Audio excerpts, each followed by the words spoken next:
আর একটা হলো গুজব, ঢাকার খবর জানিস, ঢাকা ডক্টর নুস্তর বেশি থাকা পারতেছিল, সারা গুজব। আর একটা হলো হতাশা।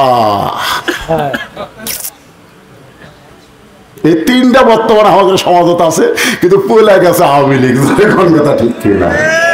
কখন এরা কোন স্রোতে আমাদের কাছে আসবে আল্লাহ ভালো জানে। তবে শুনে নেন, নূহ থেকে শুরু করে ফেরাউন থেকে শুরু করে আজ পর্যন্ত যত স্বৈরাচারী পালাইছে তারা আর কোনোদিন ফিরে আসতে পারেনি।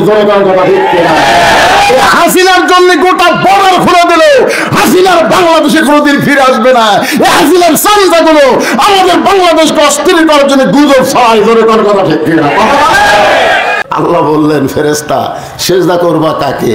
বলে আপনাকে। বলে এই মুহূর্তে ঘোষণা হলো উসজুদু লি আদামা, আদমকে সেজদা করো। সমস্ত ফেরেশতা আদমকে সেজদা করবেন, কারণ হুকুম করছেন কে? আরো জোরে বলেন। কিন্তু ফেরেশতার মধ্যে একজন, ওই কিন্তু ফেরেশতা না। আজাজিল কিন্তু ফেরেশতা না, নাম ঠিকই আছে, জিবরাইল, ইসরাফিল, মিকাইল, আজরাইল, আজাজিল। কি কন? দেখতে একই লাগতেছে না? কিন্তু আসলে কি আজাজিল ফেরেশতা? ওই জিনের ভিতরে একজন পড়ে পাওয়া সন্তান, কুড়ে পাওয়া সন্তানকে লালন পালন করে বড় করেছে ফেরেশতারা। এতই ইবাদত করেছে, পৃথিবীর এমন কোন জায়গা নাই যে জায়গায় শয়তানি সেজদা পড়েনি। আপনারা বলেন তো, যখন আজাজিল সেজদা করছে আল্লাহকে, তখন কি শয়তান ছিল? অনেক ফকিরেরা কয় না সেজদা দেবো কোন জায়গায়? সব জায়গায় শয়তান সেজদা দিছে। আপনারা কোন তো শয়তান সেজদা দিছে শয়তান হওয়ার আগে না পরে? পরে একটা সেজদাও দেয়নি।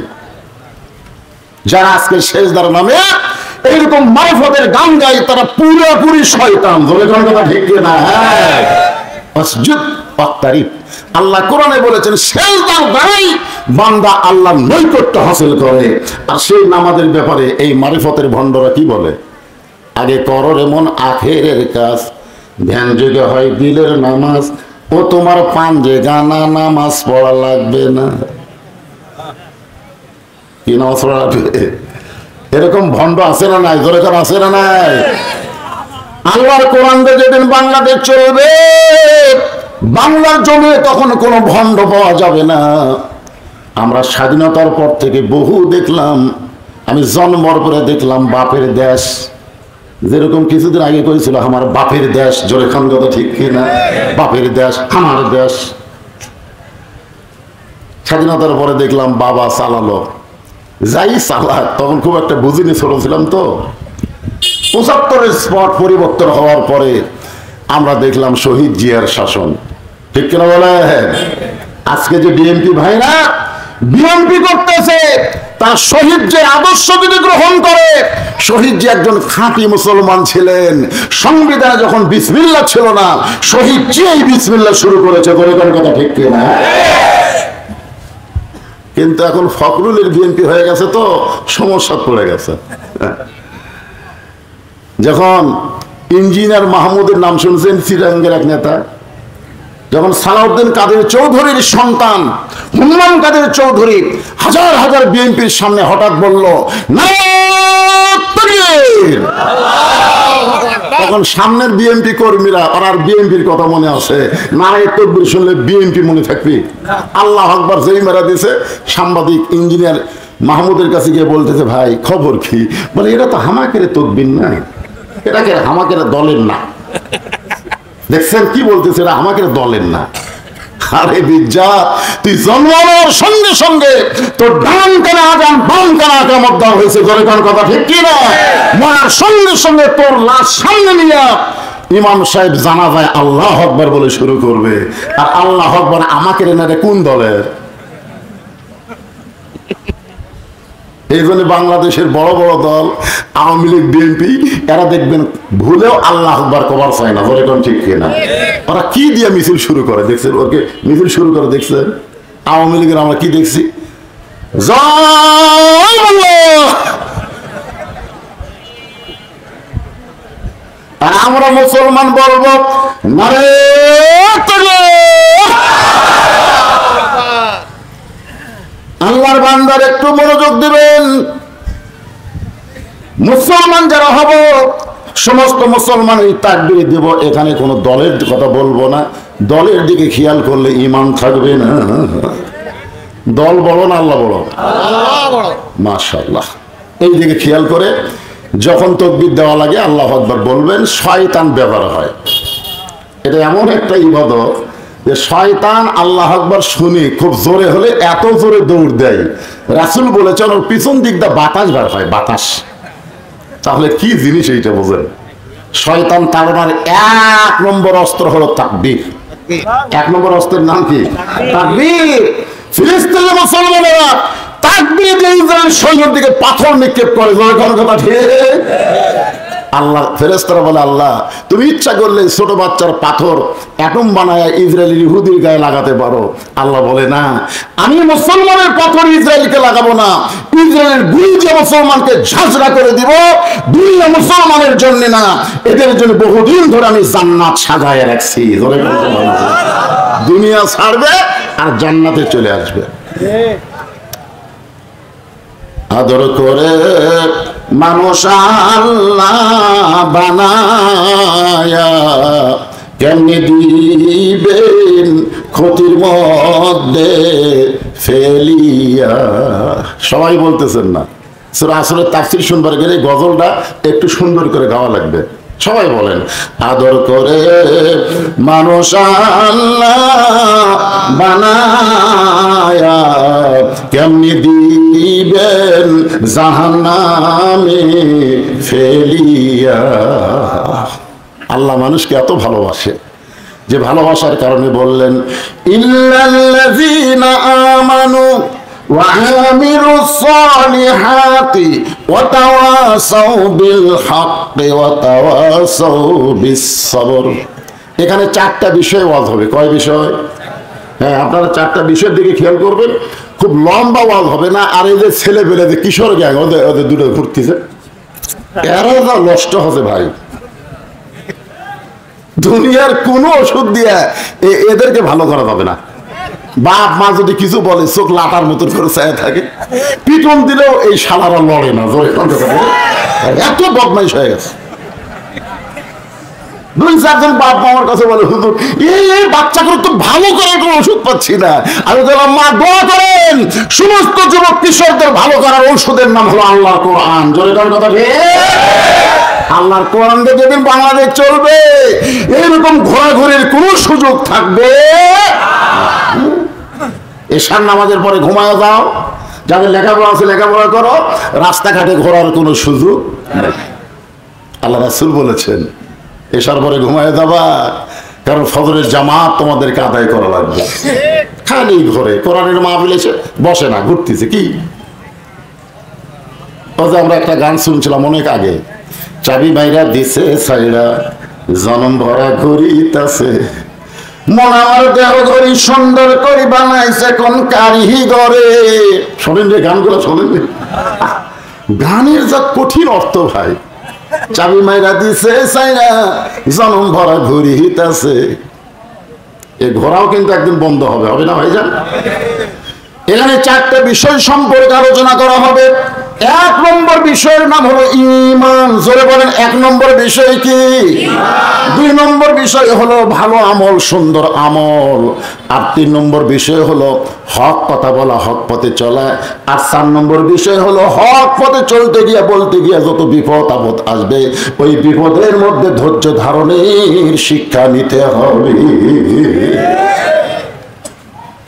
তো এখন শহীদ জিয়ার পরে আমরা দেখলাম চাচা, এরশাদ চাচা। ধরে এখন কোন চাচা? বর্তমান জাতীয় পার্টির অবস্থা খুবই খারাপ। কেন্দ্রীয় অফিস আগুন দিয়ে পুড়ে দিছে। এরশাদ চাচার ভাই কি জিএম কাদের চৌধুরী খালি বলতেছে, আমি ভুল করেছি, আমি ইচ্ছা করে ভোটার চালাচ্ছি, আমার ভুকত রাইফেল ধরেছিল। কি বলতেছে পাগলা। কারণ ছাত্র জনতা বলেছে শুধু আওয়ামী লীগকে নিষিদ্ধ করলে হবে না, আওয়ামী লীগের সহযোগিতার দল যত ছিল সব দলগুলোকে নিষিদ্ধ করা লাগবে। তোর কথা ওর মাথা ঘুরে গেছে, পাগলার মাথা ঘুরে গেছে। 9 বছর চাচা আমাদের বাংলাদেশকে শাসন করেছে। সবাই আমরা বলি স্বৈরাচার। চাচার সময় আমরা 3টা জিনিস পাইছি। 1 নম্বর হলো রবিবার সরকারি ছুটি ছিল। রবিবার হলো খ্রিস্টানদের বড়দিন, রবিবার হলো খ্রিস্টানদের পবিত্র দিন। সেই পবিত্র দিনে ছুটি ছিল, কারণ বাংলাদেশ একসময় ইংরেজদের অধীনে ছিল। ঠিক কিনা? তারপরে বাংলাদেশ আবার পাকিস্তানের অধীনে চলে গেল, তারপরেও বাংলাদেশ স্বাধীন হলো। কিন্তু ওই খ্রিস্টানকে রবিবার আর বাদ কেউ দিবার পারে না। এরশাদ চাচাই সর্বপ্রথম বলল, মুসলমানদের জন্য খ্রিস্টানদের রবিবার ছুটি হবে না, মুসলমানের ভালো দিন বড় দিন হলো জুমার দিন। ঠিক কিনা? জুমার দিন হলো গরিবদের আনন্দের দিন, ঈদের দিন। তাই তিনি শুক্রবারকে সরকারি ছুটি ঘোষণা করলেন। আমেরিকা বলল, এরশাদ সাহেব আমাদের রবিবারকে বাদ দিয়ে যদি মুসলমানের শুক্রবার দিন ছুটি ঘোষণা করেন, আমাদের সাহায্য আমরা বন্ধ করে দেব। এরশাদ হাত তুলে বললেন, তোমাদের সব সাহায্য বন্ধ হলেও আমার আল্লাহর সাহায্য চালু থাকবে। আপনারা বলেন স্বৈরাচারী হোক আর যাই হোক, এরশাদ চাচার 9 বছর সময়ে আমরা তো মজা মারছি ভাই। মজা মারেন, সব জিনিসের দাম কম, মসজিদের কোনো কারেন্ট বিল দেওয়া লাগেনি, মাদ্রাসার কোনো কারেন্ট বিল এরশাদ চাচা নেয়নি। কামটা কি ভালো করছে না খারাপ করছে? কথা কন। 2 নম্বর হলো রাষ্ট্র ধর্ম ইসলাম ঘোষণা করেছে। ইসলামকে রাষ্ট্র ধর্ম ঘোষণা করেছে। এরশাদ চাচার 9 বছর পর আমরা আবার দেখলাম ভাবির শাসন। ভাবি বোঝেন না? বগুড়া জেলার ভাবির শাসন দেখলাম। তারপর আবার দেখলাম বেটির শাসন, তারপরে ভাবির শাসন, তারপরে ভোট পাক বা না পাক বেটি শাসন করছে। এ পর্যন্ত 54 বছর আমাদের দেখা শেষ। আজ সূরা আসরের মাধ্যমে আমরা দেখতে চাই আগামীতে আল্লাহর কোরআনের বাংলা। আপনাদের মন কি দেখবার চায় না? খালি ওয়াজ শুনবার মন চায়। কোরআনের ওয়াজ শুনতে আবু জেহেল শুনছে, তো আবু জেহেলের মতন এত ভালো শ্রোতা আপনারা হবার পারেননি। তো আপনাকে বসবার না দিলে আপনার আসেন না। আর আবু জেহেল বসার চান্স হচ্ছে? নবীর সামনে বসে কোনো আবু জেহেল কোরআন তেলাওয়াত শুনছে? চোরের মতন পিছন দিক থেকে শোনা লাগছে। তো সারা জীবন তো শোনার জন্য আল্লাহ কোরআন দেয় নাই, এই কোরআনকে বাস্তব জীবনে গ্রহণ করার জন্য দিছে। জোরে কম ঠিক কি না? 1 নম্বর হলো ঈমান। ঈমান যদি ঠিক না থাকে, আপনি যত আমল করেন আল্লাহর দরবারে কবুল হবে? হবে? হবে না। কারণ ঈমানটাই আসল। ঈমান ছাড়া 3 জন ভালো মানুষকে আমরা পাইছি ইতিহাসে। ঈমান ছাড়া, কি ছাড়া? তারা খুবই ভালো মানুষ কিন্তু ঈমান নাই। 1 নম্বর ভালো মানুষ হলো নবীর চাচা আবু তালেব। আবু তালেবের মতন ভালো মানুষ কেউ ছিল না। শিশুকালে মরে গেছে মা, গর্ভে থাকতে মরছে পিতা, নবী চোখে দেখলেন না। কে করিবে লালন পালন, কে দিবে সান্ত্বনা, এই দুনিয়ার এতিম নবী ছিলেন একজনা। আপনারা বলেন তো আমাদের নবী কেমন এতিম ছিলেন? সেই নবীর বাবার দরদ দিয়ে যিনি লালন পালন করেছেন, আবু তালেবের মতন ভালো মানুষ কেউ ছিল না। কিন্তু ঈমান না থাকার কারণে আল্লাহ তাকে জাহান্নাম দিবে। 2 নম্বর ভালো মানুষ হলো দাতা হাতিম তাই। যখন মানুষ বেশি দান করে তখন কি কয়, হাতিম তাইয়ের মতন দান করতেছে। মানে হাতিম তাই এত দান করেছে কিন্তু বেঈমান হওয়ার কারণে আল্লাহ তাকে জাহান্নাম দিবে। 3 নম্বর হলো বাদশাহ নওশের ন্যায় পরায়ণ শাসক ছিল, কিন্তু বেঈমান হওয়ার কারণে সে জাহান্নামী হয়ে গেল। এখান থেকে বোঝা গেল আমল যতই ভালো হোক, ঈমান যদি না থাকে একটা আমলও আল্লাহর দরবারে কবুল হবে। আমার কথা কি সবাই বুঝতে পারতেছেন? ঈমানের মূল মন্ত্র সকলে পড়ি, লা ইলাহা ইল্লাল্লাহু মুহাম্মাদুর রাসূলুল্লাহ। আপনারা বলেন তো এটা কেমন মূল মন্ত্র? আল্লাহ রাসূল বলেছেন, কোন ব্যক্তি সারা জীবন যদি পাপ করে, করুক না, সারা জীবন যদি পাপ করে আর মৃত্যুর সময় এই কলেমা কইতে কইতে যদি মারা যায়, শুধু কলেমা মুখে জারি থাকার কারণে আল্লাহ তার জীবনের সব গুনাহ মাফ করে দেয়। আপনার সেই কলেমা পড়তে আপত্তি করতেছেন? তাহলে আমার সঙ্গে সকলে জবান খোলে, লা ইলাহা ইল্লাল্লাহু মুহাম্মাদুর রাসূলুল্লাহ। সাহাবারা জিজ্ঞাসা করলেন, মা হুয়াল ঈমান ইয়া রাসূলুল্লাহ, ওগো আল্লাহর নবী, ঈমান সম্পর্কে আমাদেরকে একটু বলেন। আল্লাহ রাসূল বলেন, ইকরার বিল লিসান, তাসদীক বিল জানান, আমল বিল আরকান, এরই নাম হলো ঈমান।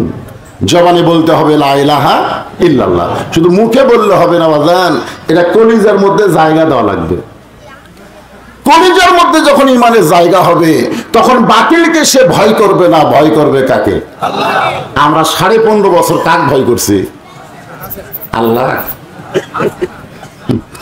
আপনারা বলেন তো, 5ই আগস্টে বাংলাদেশে 400 কোটি টাকার মূর্তি বানাচ্ছিল ওর বাপের জন্য।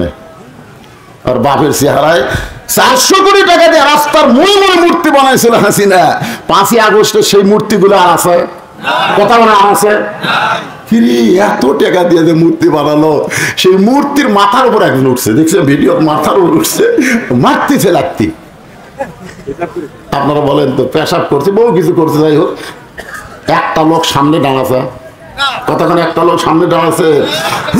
হুশ করা দরকার যে তোমার বাবা যখন দুনিয়া থেকে বিদায় নিল, তুমি আফসোস করে বলো 32 নম্বর বাড়িতে আমার বাবার লাশ পড়েছিল, একটা আওয়ামী লীগের সেন্সে সেদিন বাবার লাশের কাছে আসে নাই।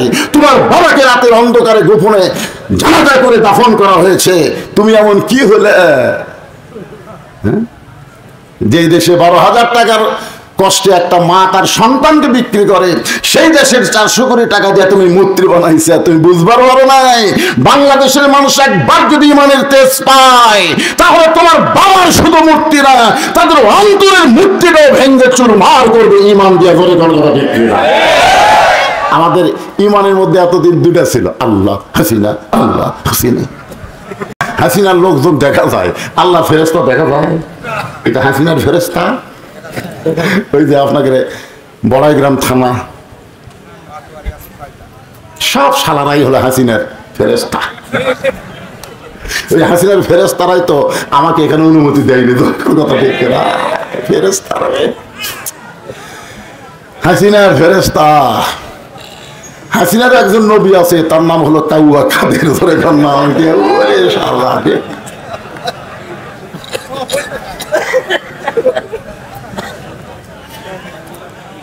একটু মনোযোগ দেবেন।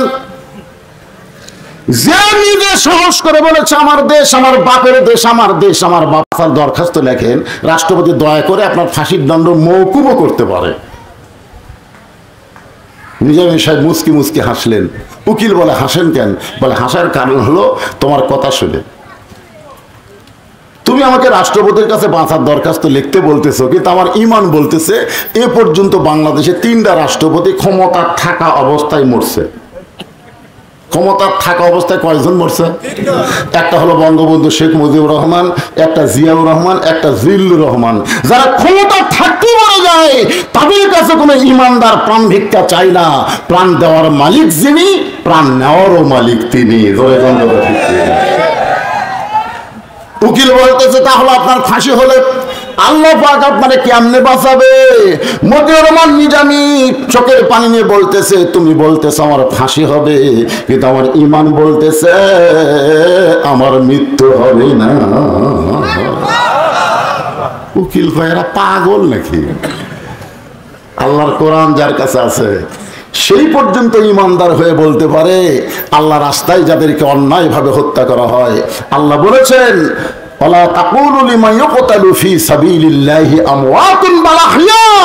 আল্লাহ রাস্তায় যাদেরকে অন্যায় ভাবে হত্যা করা হয় তোমরা তাদেরকে মৃত্যু বলো না, আমি আল্লাহ বলতেছি তারা চির অমর।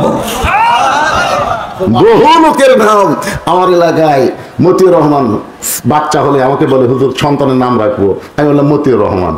আলহামদুলিল্লাহ। কিছুদিন আগে একজন মেয়ে হয়েছে, মেয়ের নাম রাখবো হুজুর। আমি বললাম হাসিনা। আমি হাজিরা করতে 3 বার নাউজুবিল্লাহ কথা হতো। খবরদার ওই শালীর নাম না কর।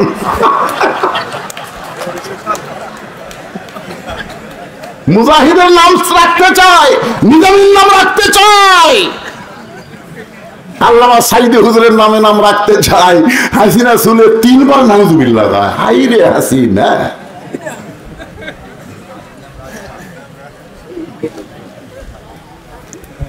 তার মানে বোঝা গেল মরে নাই, এখন পর্যন্ত মানুষের অন্তর দখল করে আছে চির অমর হয়ে। তাসদিক বিল জানান, আমল বিল আরকান। ঈমান অনুযায়ী আমল করতে হবে। ঈমান অনুযায়ী যদি আমল করতে চান, আপনারা বলেন তো ঈমানদারের 1 নম্বর আমলের নাম কি? আপনারা কবর পারতেছেন না। ঈমানদারের বহু আমল আছে, আছে না নাই? কিন্তু 1 নম্বর আমলের নাম কি? আরো জোরে, জোরসে বলেন। জোর হলো না? এখানে সহি কথা, আসল কথা, লা সলাতা লা ঈমানা। তুমি যতই হজ করো, যাকাত দাও, এটা সেটা বহু কিছু করো, কাম হবে না যদি নামাজ না থাকে। যার নামাজ নাই তার ঈমান নেই। এখন কারা কারা মাগরিবের এশা নামাজ পড়েননি? ওয়াজ শুনতেছেন? নামাজ না পড়ে যারা ওয়াজ শোনে, এরা আবু জেহেল চাইতে 1 ইঞ্চি খারাপ বেশি। এখন কারা কারা মাগরিবে সব পড়েননি চিন্তা করেন তো আপনাদের কি অবস্থা। আরে মাথা পাগড়ি করে নামাজ পড়লে 70 গুণ সওয়াব। ওই সেদিন থেকে পাগড়ি করে নামাজ পড়ে, সেদিন থেকেই মসজিদে যায় পাগড়ি পরে নামাজ পড়ে। কিন্তু একদিন মসজিদে যায় দেখে পাগড়ি আনে নেই। চিন্তা করে জামাতে নামাজ পড়লে 27 গুণ, আর পাগড়ি মাথার দিলে 70 গুণ। ইচ্ছা করে জামাত ফরক করছে। নামাজ পড়ে সবাই যখন বাড়িতে গেছে, ওই 1 টানে লুঙ্গি খুলে একেবারে লম্বা করে পাগড়ি মাথার বাঁধিছে। বান্দার উপর থেকে শেষ দাঁত গেছে। এক মুসলিম মসজিদের মধ্যে ঢুকে সব বোনাস ন্যাংটা হয়ে শেষ দাঁত আছে, পাছায় মারছে থাবা। লাভ বেটে আমারে মারলো কেন ভাই? বলে মারার কারণ হলো তোর লুঙ্গি। তোমার চোখ নাই, লুঙ্গি আমার মাথায়। আরে পাগল, পরের লুঙ্গি মাথায় কেন? বলে সওয়াবের আশায়। পাগড়ি পরে নামাজ পড়লে 70 গুণ সওয়াব হয়, তুমি জানো না? আরে পাগলা, লুঙ্গি থাকলে তো পাগড়ির দাম আছে, তো লুঙ্গি নেই। লুঙ্গি পরা হলো ফরজ, পাগড়ি পরা হলো সুন্নাত। আজকে মাগরিবের নামাজ হলো ফরজ, আর ওয়াজ শোনা হলো সুন্নাত কিংবা নফল। তার বেশি হতে পারে না। জোরে কোন কথা ঠিক কি না? তাহলে এশার নামাজ বাদ দিয়া যারা ওয়াজ শুনতেছে, তারা লুঙ্গি খুলিয়া মাথায় পাগড়ি পরিছে। সবাই আমার সঙ্গে একটু বলেন, এশার নামাজ বাদ দিয়া যারা, এশার নামাজ বাদ দিয়া যারা ওয়াজ শুনতেছে, তারা লুঙ্গি খুলিয়া মাথায় পাগড়ি পরেছে। কিন্তু এই মুহূর্তে যদি তওবা করে, হুজুর বুঝি নাই, বুঝতে পারি নাই, যার কারণে নামাজের গুরুত্ব কমিয়ে দিয়েছে, হুজুর এই মুহূর্ত থেকে নিয়ত করলাম ফজর থেকে বাকি জীবনে একটা নামাজও বাদ দেব না। আল্লাহ বলে, বান্দারে তোর নিয়ত করার সঙ্গে সঙ্গে যত নামাজ না পড়ার পাপ হয়েছে, আমি আল্লাহ সব মাফ করে দিলাম। তাহলে নিয়ত কি করা যায়? ঈমানকে রক্ষা করার জন্য 1 নম্বর আমল হলো নামাজ। বাইনাল আবদু ওয়াল কুফরি তারকুস সালাত। বান্দা কাফেরের মধ্যে পৃথক করার জিনিসটার নামই হলো নামাজ। আপনাদের মসজিদের উদ্যোগে মাহফিল, মসজিদের সম্পর্ক নামাজের সাথে। জোরে কোন ঠিক কি না? সুন্দর করে মসজিদ বানায় লাভ নাই। যদি সুন্দর মানুষ করবার চান, তাহলে মসজিদের ভিতরে মুসল্লির উন্নয়ন করা লাগবে। মসজিদের উন্নয়ন করে কি হবে? তাই চলা মসজিদ। আসরে নামাজ পড়তে গিয়ে দেখি ধুলে, গোটা মসজিদে ধুলে। লোকদের দিকে মসজিদকে বললাম, কে রে ভাই এত ধুলে কেন? ঝাড় দিস নাই। লাভ কি হুজুর? আজান দিয়ে একামত দিয়ে কেউ আসে না। এই দেখেন গামছা দিয়ে বাড়ি বাড়ি পরিষ্কার করে আল্লাহ আকবার নামাজ পড়ি। দেখেন হুজুর আমার জায়গা ধুলে নেই, আমি একলা দিয়ে পড়ি, খামাখা গোটা ঝাড় দিয়ে কি করবো? আমি বললাম, এত সুন্দর মসজিদ, এত বড় মসজিদ, তাই বলে কি মানুষ নামাজ পড়ে না? বলে হুজুর জুমার দিনে ফজর নামাজ পড়ে ঝাড় দেই, কারণ একটা দিন ছাড়া কোনো মুসল্লি মসজিদে আসে না। আল্লাহর বান্দার মনে রাখবেন, যার নামাজ নাই, মন তারাকা সালাতু মুতাম্মিদান ফাকাত কাফারা, ইচ্ছা করে এক ওয়াক্ত নামাজ যারা বাদ দিল আল্লাহর সঙ্গে তারা কুফরি করলো। এজন্য ঈমানকে রক্ষা করার জন্য 1 নম্বর আমলের নাম হলো, সবাই জোরে বলেন নাম কি? যদি কেউ নামাজ আদায় করে 5 ওয়াক্ত, ওই ছেলে কোনোদিন মেসির সাপোর্টার হবে না, নেইমারের সাপোর্টার হবে না, কারণ তার নামাজই তাকে বলবে ইন্নাস সালাতা তানহা আনিল ফাহশাই ওয়াল মুনকার। আমাদের যুবকদেরকে যদি ভালো করতে চান, ওই কিশোর গ্যাং যারা ঘুরতেছে তাদেরকে যদি ভালো করতে চান, তাহলে 1 নম্বর আমলের নাম হলো নামাজ। কথা কয় না, কথা কয় না। 7 বছর পর্যন্ত নামাজের তালিম দিবেন। 7 বছর, কয় বছর? 7 বছরের পর 10 বছর যে হবে, ঘাড় ধরে মসজিদে নিয়ে যাওয়া লাগবে, ঘাড় ধরে। এই শালা করে যদি ঘাড় ধরে মসজিদে নিয়ে যান, ওরা খারাপ হবে? এখন আমার খারাপ হবে? কে বলতেছে? আল্লাহর কোরআন বলতেছে ইন্নাস সালাতা তানহা আনিল ফাহশাই ওয়াল মুনকার। র‍্যাব পারে না, পুলিশ পারে না, আর্মি পারে না, একমাত্র নামাজই পারে মানুষকে যাবতীয় খারাপি থেকে বাঁচায় দিতে। আপনি কি চান না আপনার ছেলেগুলো ভালো হোক? কথা কন না কেন? চান কি না চান? তাহলে ঈমানের পরে 1 নম্বর আমল হলো নামাজ। আপনার ছেলের নামাজ ধরান। পুরুষের জন্য 1 নম্বর হলো নামাজ, আর নারীদের জন্য 1 নম্বর কিন্তু নামাজ না। আমার যেগুলো মা বোনেরা পর্দার অন্তরে আছে তাদের জন্য বলতেছি, মা আমরা যারা পুরুষ আমাদের জন্য 1 নম্বর নেক আমল হলো কি? আর নারীদের জন্য 1 নম্বর নেক আমলের নাম হলো পর্দা। পুরুষের জন্য 1 নম্বরের নাম কি? সবাই বলেন, পুরুষের জন্য 1 নম্বরের নাম কি? আর নারীদের জন্য 1 নম্বর নেক আমল হলো পর্দা। ওয়া আমিলুস সালিহার উপর আলোচনা করতেছি। আমার মায়েদের জন্য যতই নামাজ পড়েন, রোজা করেন, কোনো লাভ হবে না নারীদের যদি পর্দা না থাকে। জোরে কোন ঠিক কি না? এখন মায়েদের কেমন পর্দা হওয়া লাগবে? আপনার একটা মেয়ের নাম প্রতি জুমার দিনে সানি খুতবায় শোনেন, দেখবেন ইমাম সাহেব বলে, কিন্তু আপনাদের মসজিদে বলে না জুমার দিন সানি খুতবা, প্রথম খুতবাত না, পরের খুতবাত বলে সাইয়্যিদাতুন নিসায়ে আহলিল জান্নাহ ফাতেমাতুজ জোহরা রাদিয়াল্লাহু তাআলা আনহা। আচ্ছা আপনারা বলেন তো, সাইয়্যিদাতুন নিসায়ে আহলিল জান্নাহ, রাসূল পর্যন্ত ফাতেমাকে বলেছে, ফাতেমা তুমি কখনোই মনে করবা না যে তোমার বাপ আল্লাহর নবী বলে আল্লাহ তোমাকে জান্নাত দিবে, এটা কখনোই মনে করবা না। আমি হাসরের ময়দানে আমি তোমার কিছুই করতে পারবো না। তুমি বলবা আমার বাবা বিশ্ব নবী, এইটা বললে আল্লাহ তোমাকে ছাড়বে না। ফাতেমা চমকে বলে, বাবা তাহলে কি করলে আল্লাহ আমাকে মাফ করবে?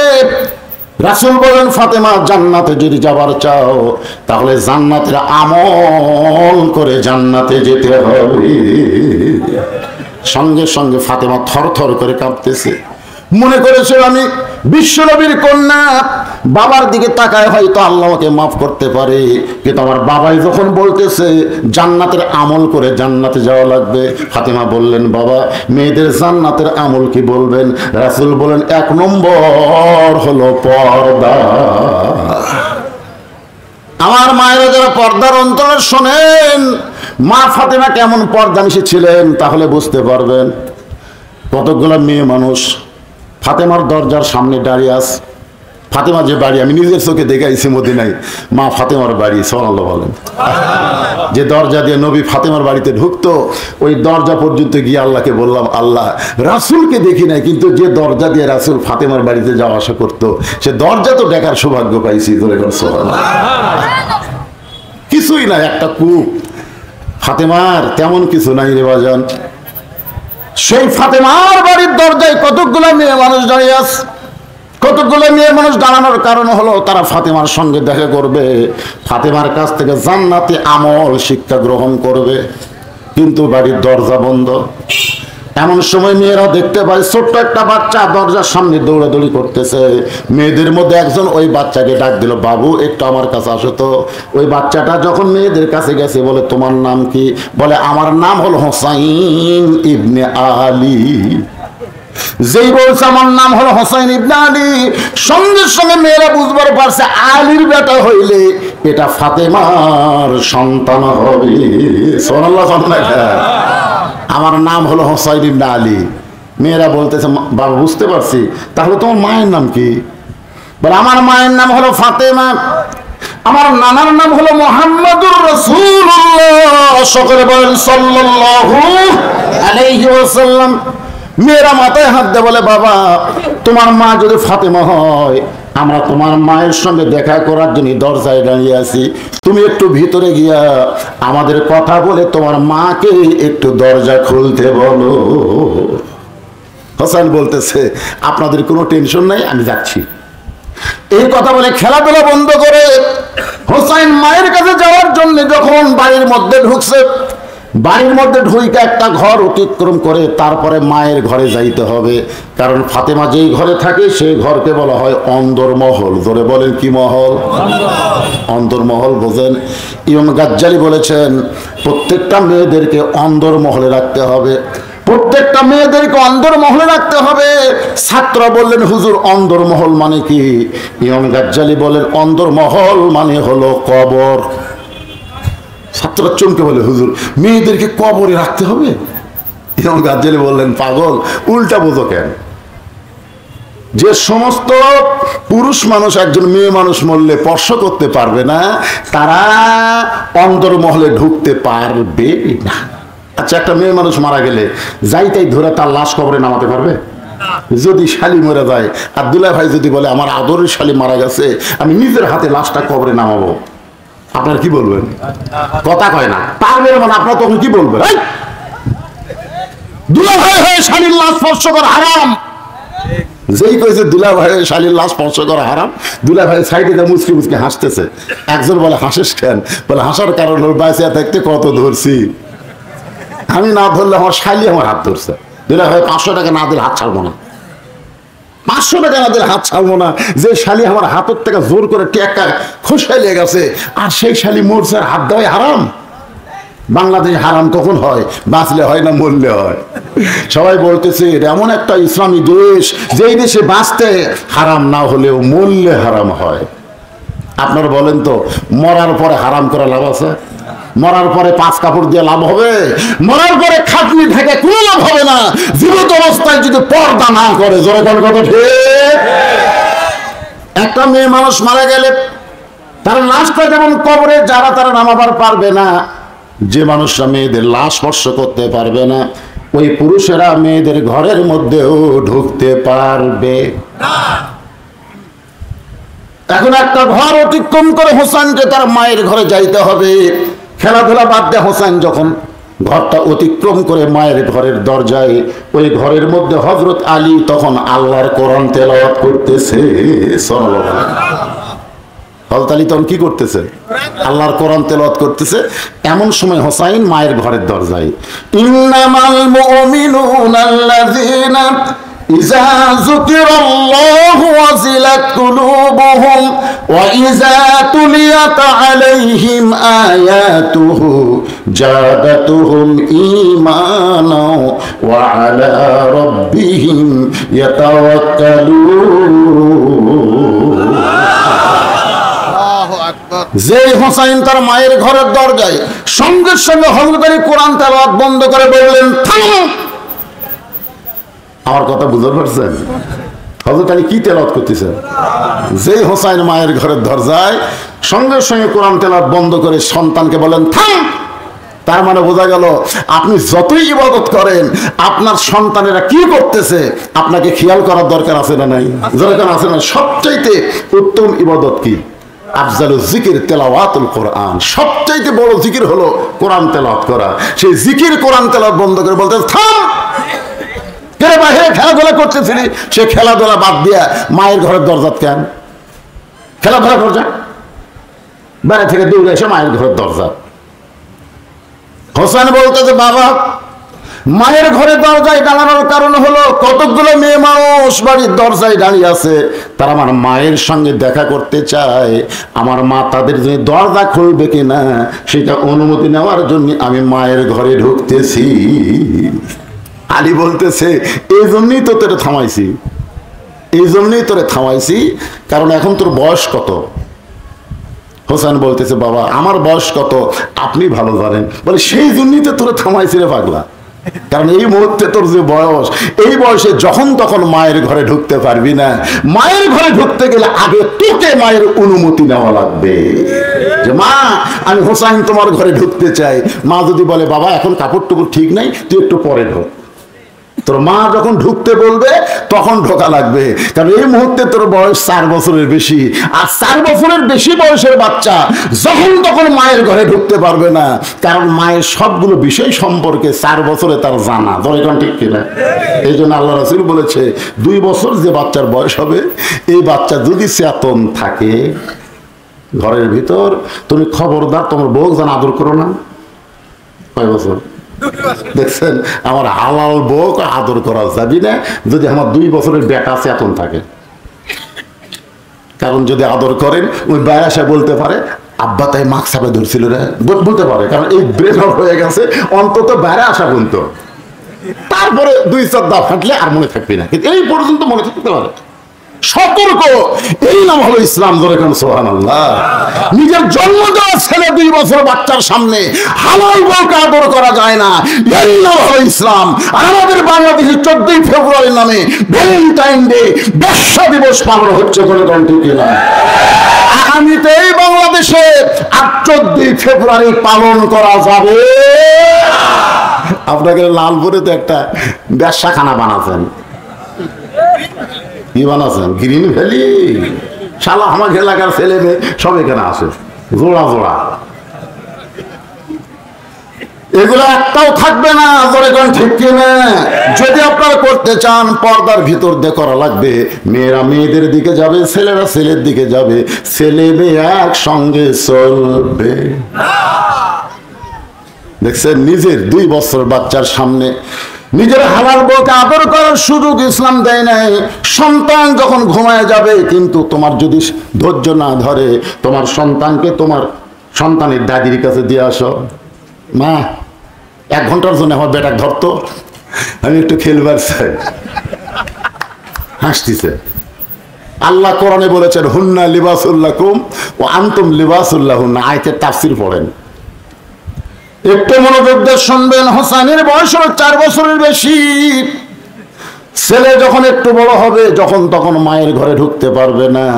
আবার মেয়ে যখন একটু বড় হবে, যখন তখন বাবাও তার মেয়ের ঘরে ঢুকতে পারবে না। আমাকে আল্লাহ 3টা মেয়ে দিছে। কয়টা? আমার প্রত্যেকটা মেয়েকে আমি দোলনা কিনে দিইনি। আমার মেয়েদের জন্য কোনো দোলনা নাই।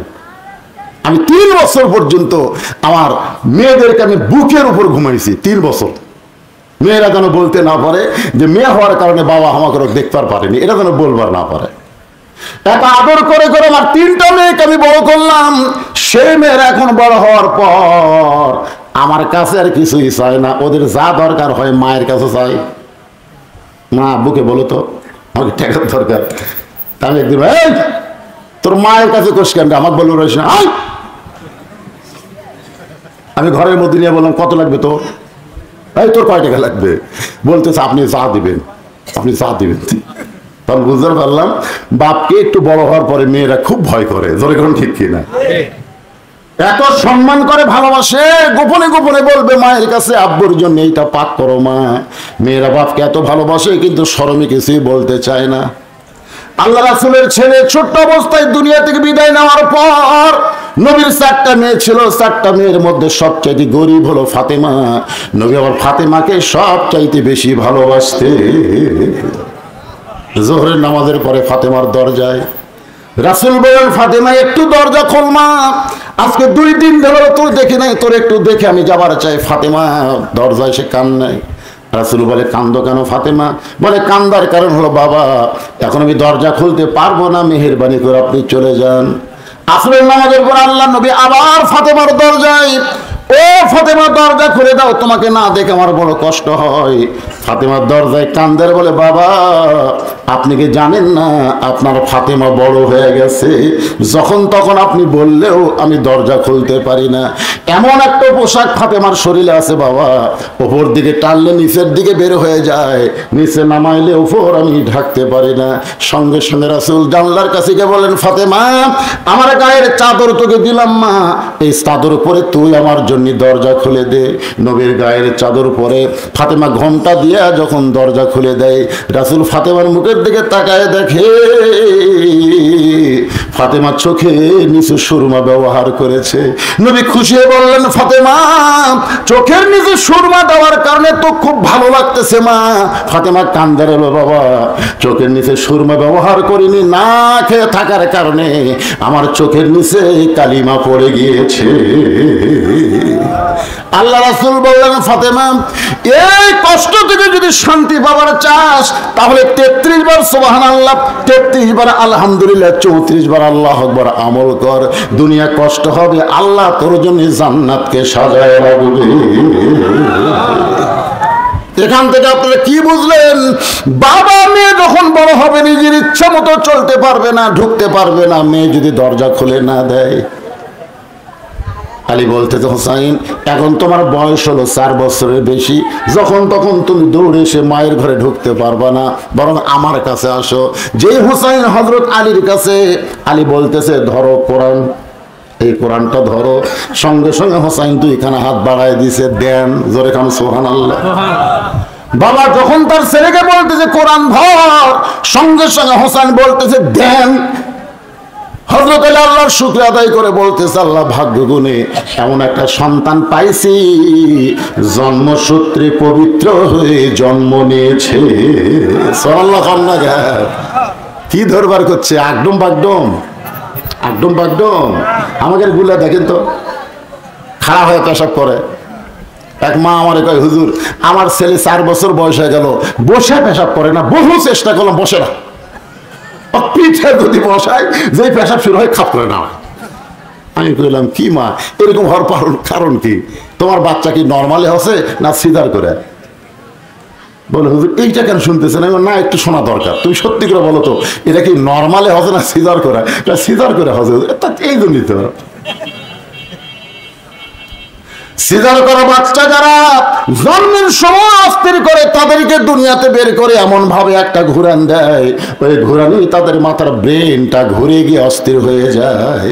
একটু খেয়াল করবেন।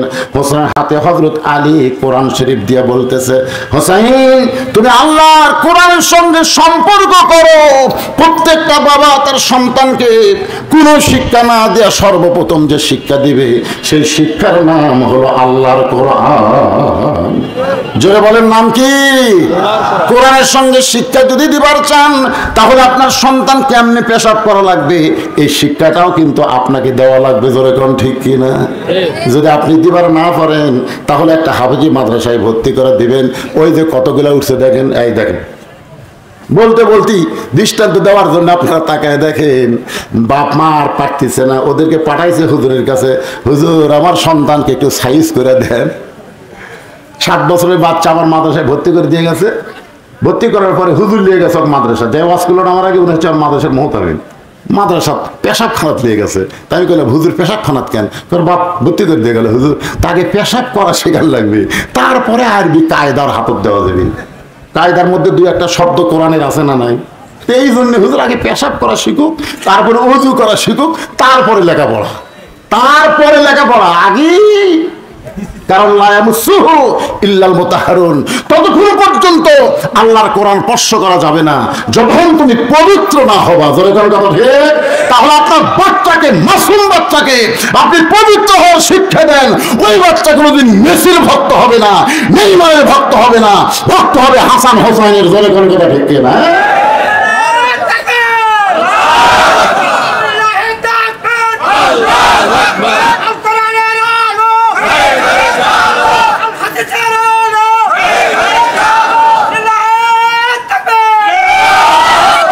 এই স্লোগানটা এখন থেকে ভাবে দিবেন, আল কোরআনের আলো। আপনার বলবেন সব জায়গায় জালো, সব জায়গায়।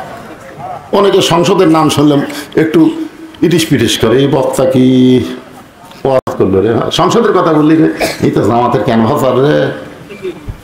এই জন্য আমরা কোনো সংসদের কথা বলবো না, আমরা এমন একটা অ্যাঙ্গেলের ডোজ বানো সব জায়গাতেই থাকছি। তোর এখান কথা ঠিক না? যে বলবো আল কোরআনের আলো, আপনারা বলবেন সব জায়গায় জালো, আল কোরআনের আলো। কোরআন হাদিস যেখানে দুনিয়ার মুসলমান, মাশাআল্লাহ।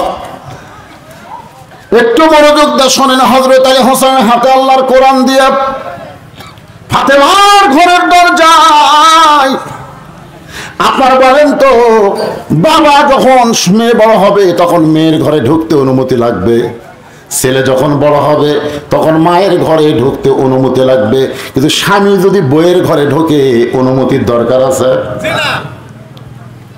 কোনো সময় লাগবে? যখন তখন, যখন তখন স্বামী বিবির ঘরে ঢুকতে পারবে, এখানে কোনো অনুমতির দরকার হবে না। হযরত আলী আস্তে করে ফাতেমার অন্দরমহলের দরজা খুলে ভিতর দিকে লক্ষ্য করে দেখতে পায় ফাতেমা ডান হাতে আল্লাহর কোরআন আর বাম হাতে জাতা ঘুরায়। এভাবে ডান হাতে আল্লাহর কোরআন, ডান হাতে আল্লাহর কোরআন আর বাম হাতে এভাবে জাতা ঘুরাইতেছে।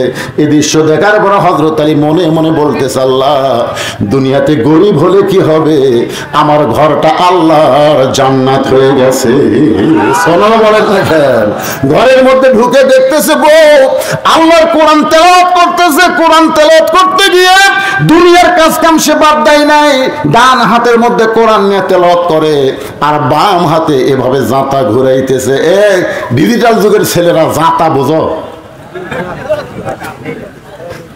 এটা আপনারা বোঝেন না? ও আপনারা বোঝেন, এখনকার ছেলেরা তো বুঝবি না। কি কষ্ট করে আগেকার মানুষেরা জীবন যাপন করেছে, এখনকার ছেলেরা তো এগুলো চিন্তাই করতে পারবে না। আপনাকে রে এখান থেকে বনপাড়া যাইতে অটো ভ্যান লাগে, ভ্যান লাগে। আগেকার এই গ্রামের পাবনা পাড়ার লোকেরা ভ্যান খুঁজিছে, কোন দিকে তাকাইনি রে। ভ্যান আছে, ভুটভুটি আছে, একদিকেও তাকাইনি। আল্লাহর উপর তাওয়াক্কুল করে পায়ে হাঁটা ঘাটা নিছে। যখন কথা ঠিক কি একটারও ব্যারাম বেদি নেই, সব খালি সেই রকম। আর এখনকার সব কুমড়া আছে, কুমড়ে হাঁটতে পারে না, মাজা গেছে। জাতা মানে জব আটা পিছনের যে যন্ত্র, নিচে এক পাথর, ওপর এক পাথর, সে পাথর একটা ছিদ্র, ছিদ্রের মুখে লাঠি দেয়া সেইটা ঘুরাইতে হয়। ফাতেমা জাতা ঘুরাইতেছে আর আল্লাহর কোরআন তেলাওয়াত করতেছে। সঙ্গে সঙ্গে হযরত আলীর জবান ফসকে বের হয়ে গেছে। রব্বানা পড়েন, রব্বানা আতিনা ফিদ দুনিয়া হাসানাতাও ওয়া ফিল আখিরাতি হাসানা ওয়া কিনা আযাবান্নার। যেই জবান ফসকে কোরআনের আয়াতটা বের হয়ে যায়, সঙ্গে সঙ্গে ফাতেমা জাতা ঘোরান বন্ধ, কোরআন তেলাওয়াত বন্ধ করে স্বামীর সামনে সালাম দিয়া দাঁড়ায়। জোরে কোন সুবহানাল্লাহ। আল্লাহ রাসূল বলেছে, এই দুনিয়ার বিবিরাই, স্বামী যখন তোমাদের কাছে যাবে, দুনিয়ার সমস্ত কাজ কাম তোমাদের হারাম হয়ে যাবে, একটা কামই তোমাদের হালাল, সেইটা হলো সালাম দিয়ে স্বামীর সামনে দাঁড়ায়া যাও। একজনও সুবহানাল্লাহ কয় না, মানে একজনের বউ এরকম না। সুবহানাল্লাহ আজকে কবি কি, আপনি যখন বাহির থেকে বাড়িতে যাবেন, বউ যে কামের মধ্যেই থাক সব কাম বাদ দেওয়া লাগবে, খালি একটা কাম যদি ফরজ নামাজ পড়ে, যদি ফরজ নামাজের নিয়ত করে, তখন স্বামী বাড়িতে যাওয়ার সঙ্গে সঙ্গে বউ নামাজ ছাড়তে পারবে না। কিন্তু নফল নামাজ যদি নিয়ত করে, নফল নামাজ বাদ দিয়ে ফের স্বামীর সামনে দাঁড়াতে হবে। রাসূল বলেছেন, আল্লাহর পরে কাউকে যদি সেজদা দেওয়ার হুকুম থাকতো, প্রত্যেকটা বিবিকে বলতাম তোমার স্বামীর পায়ে সেজদা করো। এই হাদিস দ্বারা বোঝা যায় আল্লাহর পরেই মেয়ে মানুষের কাছে সবচাইতে যিনি দামি, ওই ব্যক্তি হলো তার মহান স্বামী। জয়গান ঠিক কথা বলেন না কেন? আপনাকে বিরুদ্ধবাদ হচ্ছে না পক্ষে হচ্ছে? এটা হ্যাঁ দিবে। মেয়ে মানুষের কাছে শাসন দেখেছেন, শোষণ দেখেননি। সারা জীবন বাংলাদেশে নারী নির্যাতনের কেস হলো, কিন্তু পুরুষ নির্যাতনের কোনো কেস নেই। আপনারা বলেন তো, হাসিনা নারী হয়ে পুরুষ নির্যাতন কম করছে না বেশি করছে? কম করছে। হাসিনার স্বামী ওই যে ডক্টর ওয়াজেদ সাহেব, আর একটা ডাক্তার কি কিছুদিন আগে মারা গেল, জাফরুল ইসলাম। জাফরুল ইসলামের কাছে যায় বলছে, ভাই আমাকে একটা চাকরি দাও। জাফরুল ইসলাম হাসিয়া কয়, তোমার বউ হলো প্রধানমন্ত্রী আর তুমি চাকরি খুঁজিচ্ছ? এত কান্দা কান্দিয়েছে ভাই। জাফরুল কয়, আর কান্দা দেখে আমি অস্থির হয়ে গেলাম। প্রধানমন্ত্রীর স্বামী তুমি কান্দতেছো কে? বলে বলা যাবে না, বললি যেন তো। যে মেয়ে তার স্বামীর শান্তি দিবার পারে নাই, সেই মেয়ে কোনদিন বাংলাদেশের মানুষকে শান্তি দিবার পারে না। জায়গার ঘরে শান্তি দেয় নাই, সে পরের লোকের কি করে শান্তি দিবে? স্বাধীনতার সময় ওর বাবা ছিল পাকিস্তানের লুকে, মানে গ্রেফতারের নামে লুকে, আর ওরা আসলো ভারত। আর যেই দেশ স্বাধীন হচ্ছে শহীদ জিয়ার ঘোষণায়, তখন আশা কয় আমি জাতির পিতা, তুই জাতির পিতা। মুসলমানদের জাতির পিতা একজন, তিনি হলেন মিল্লাতা আবিকুম ইব্রাহিম ওয়া সাম্মাকুমুল মুসলিমিন। এখন চিন্তা করেন, যে ঘরে শান্তি দেবার পরে না, সে দুনিয়ার মানুষকে কেমনে শান্তি দিবে? বাজান গো, নারী নির্যাতনের কোনো আইন বাংলাদেশে নাই, অথচ প্রত্যেকটা বাড়িতেই কিন্তু নারীরাই পুরুষকে নির্যাতন করতেছে, ঠিক না বলে? স্বামী এসে নামাজ পড়ে যায়, বউ বলতেছে দেখো রাতের খাবার দাও, বউ বলতেছে ইন্নাল্লাহা মা'আস সাবিরিন, ধৈর্যশীলদের সঙ্গে আল্লাহ থাকে। এত খাই খাই করো, এখন নামাজ পড়ে আসলে এখনই খাওয়া লাগবে কেন? আমি স্টার জলসা দেখতেছি, তুই বোঝো না? যাও ঘরে যা, 8 ঘন্টা আরাম করো। স্বামী 8 ঘন্টা আরাম করতেছে, 8 ঘন্টা পরে খিদে লাগছে তো বলে বিবি গো এখন খাবার দাও। বলে স্টার জলসা থেকে জি বাংলা পার হলেন, এখন খাবার দেওয়া যাবে না, আর 8 ঘন্টা ধৈর্য ধরো। প্রত্যেকটা বাড়িতে এরকম পুরুষ নির্যাতন আছে না নাই? জোরে দান আছে না নাই? আমার মা বোনদের জন্য বলতেছে, একটু খেয়াল করেন, যেই মাত্র হযরত আলী কোরআন তেলাওয়াত করেছে, সঙ্গে সঙ্গে ফাতেমা জাতা কোরআন বাদ দিয়া, কোরআন তেলাওয়াত বাদ দিয়া দৌড়ে এসে স্বামীর সামনে সালাম দেয়, আসসালামু আলাইকুম স্বামী গো, আপনি কেমন আছেন? কপালে একটা চুমা দেয়, বলে আপনি তো কোরআন তেলাওয়াত করতেছেন। আপনি কোরআন তেলাওয়াত বাদ দিয়া, কোরআন তেলাওয়াত বাদ দিয়া হঠাৎ বিবির ঘরে ঢুকছেন, হঠাৎ বিবির ঘরে ঢুকছেন। আলী বলে ফাতেমা আমি ঢুকি নাই, তোমার হোসাইন ঢুকতে চাইছিল। আমি ঢুকি নাই, তোমার হোসাইন ঢুকতে চাইছিল, কারণ দরজায় কতগুলো মেয়ে মানুষ দাঁড়ায় আছে, তারা তোমার সঙ্গে একটু দেখা করবার চাই। এখন হোসাইন তাদের জন্য তোমার কাছে ঢুকতে চাইছিল। তুমি তো জানো হোসাইনের বয়স কত, এখন 4 বছর পার হয়ে গেছে। এদিন আমি হোসাইনকে ভিতরে ঢুকতে না দিয়া তার হাতে আল্লাহর কোরআন দিয়েছি। সঙ্গে সঙ্গে ফাতেমা বলতেছে আলহামদুলিল্লাহ, ওই বাবা মা সবচাইতে বড় ভাগ্যবান যার শিশু বাচ্চার হাতে থাকবে আল্লাহর কোরআন। সাল্লাল্লাহু আলাইহি ফাতেমা আল্লাহর শুকরিয়া আদায় করে বলতেছে, ওই বাবা মা হলো সবচাইতে বড় ভাগ্যবান যার শিশু বাচ্চার হাতে কি থাকবে? আপনাদের গুলার হাতে কি আছে? হুজুর আমার ছেলে মোবাইল ছাড়া ভাতই খায় না। হুজুর ভাই, আপনার সন্তান মোবাইল ছাড়া ভাত খায় না? মোবাইল দেখে দেখে যে সন্তানরা ভাত খাচ্ছে, আপনি ওদের ভবিষ্যৎ চিন্তা করেন তো, এদের একটু ভবিষ্যৎ চিন্তা করেন। এদের ভবিষ্যৎ কি? এই যে এদিকে গল্প মারতেছে, হয়ে শব্দ হচ্ছে, এরা কি মাটি ফেটা জন্ম নিয়েছে? আপনি কি মনে করেন এরা মাটি ফেটা বানাচ্ছে? এই কথা বলেন, মাটি ফেটা বানাচ্ছে? আল্লাহর কোরআনের তাফসীর যেখানে সূরা আসর থেকে হচ্ছে, এরপরে অপরিশোনারা হইচই করতেছে, ওদের জবানের শব্দ আমরা শুনতে পাচ্ছি। আর যাই বলেন, এরা মুসলমানের ঘরে জন্ম নিলেও মুসলমান হয়ে মরতে পারবে না। কথা ঠিক? আশ্চর্য কথা। ছোট ছোট বাচ্চারা ঘুরতেছে, যার মনে তাই মনে করো, এর একটা পরিবেশ হলো ভাই। এই পরিবেশকে যদি সাইজ করবার চান, পুলিশের আইন দেওয়া হবে না, মিলিটারির আইন দেওয়া হবে না, ইংরেজদের আইন দেওয়া হবে না, ডক্টর কামালের সংবিধান দেওয়া হবে না। এটা সাইজ করবার গেলে আল্লাহর কোরআন লাগবে। জোরে কোন কথা ঠিক কি না? পানুনাজিলু মিনাল কোরআনি মা হুয়া শিফাউ ওয়া রাহমাতুল লিল মুমিনিন। এর বাংলা অর্থ হলো সব সমস্যার সমাধান। যারা বলতেছেন না, বিশ্বাস করতেছেন না, আমি যেই বলবো সব সমস্যার সমাধান, আপনার জোরে বলবেন দিতে পারে আল কোরআন। বলতে পারবেন? বিরক্ত হচ্ছেন?